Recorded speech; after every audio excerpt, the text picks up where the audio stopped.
Hai teman-teman, perkenalkan nama saya Gideon Peter Malia. Kali ini saya akan membahas tentang perspektif holistik humanistik dari Abraham Maslow. Abraham Maslow lahir pada 1 April 1908. Dia adalah anak dari imigran Rusia yang dilahirkan di Brooklyn. Dia adalah seorang psikolog yang berasal dari Amerika, yang dulunya dia adalah orang yang menganut paham behaviorisme, kemudian beralih ke psikologi holistik dan humanistik. Dia berpendapat bahwa mestilah ada pintu masuk di mana kita bisa mempelajari manusia dari banyak sudut pandang. Maslow menjadi pelopor aliran humanistik psikologi yang terbentuk pada sekitar tahun 1950 hingga 1960-an. Pada masa ini, dia dikenal sebagai kekuatan ketiga di samping teori Freud dan behaviorisme. Selanjutnya, humanisme. Humanisme menegaskan adanya keseluruhan kapasitas, martabat, dan nilai kemanusiaan untuk menyatakan diri. Humanisme yakin bahwa manusia memiliki potensi di dalam dirinya untuk berkembang sehat dan kreatif. Dan jika orang mau menerima tanggung jawab untuk hidupnya sendiri, maka dia akan menyadari potensinya, mengatasi pengaruh kuat dari pendidikan orang tua, sekolah, dan tekanan sosial lainnya. Pandangan humanisme dalam kepribadian menekankan hal-hal berikut ini. Yang pertama, holisme.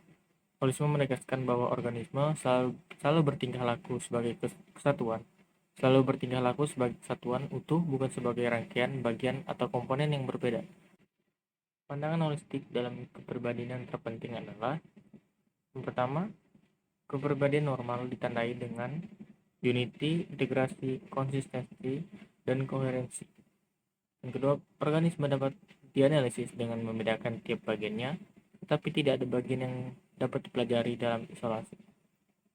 Yang ketiga, organisme memiliki suatu trait yang berkuasa, yakni aktualisasi diri. Yang keempat, pengaruh lingkungan eksternal pada perkembangan normal bersifat minimal. Yang kelima, penelitian yang komprehensif terhadap suatu orang lebih berguna daripada penelitian ekstensif terhadap banyak orang mengenai fungsi psikologis yang diisolir. Yang kedua, menolak riset binatang. Psikologi humanistik menekankan adanya perbedaan antara tingkah laku manusia dan tingkah laku binatang. Yang ketiga, manusia pada dasarnya baik dan bukan setan. Manusia memiliki kebutuhan, kemampuan, dan kecenderungan itu secara esensial merupakan sesuatu yang baik atau yang paling tidak adalah sesuatu yang netral, bukan setan. 4. Potensi kreatif. Kreativitas adalah potensi semua orang yang tidak memerlukan bakat dan kemampuan yang khusus. Yang kelima, menekankan kesehatan psikologik. Pendekatan humanistik mengarahkan pusat perhatiannya kepada manusia sehat, kreatif, dan mampu mengaktualisasikan dirinya.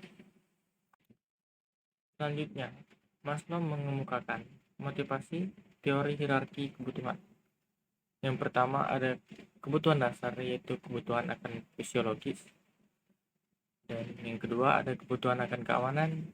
Yang ketiga, kebutuhan akan dimiliki dan dicintai. Yang keempat, kebutuhan akan dihargai. Yang kelima, kebutuhan akan aktualisasi diri.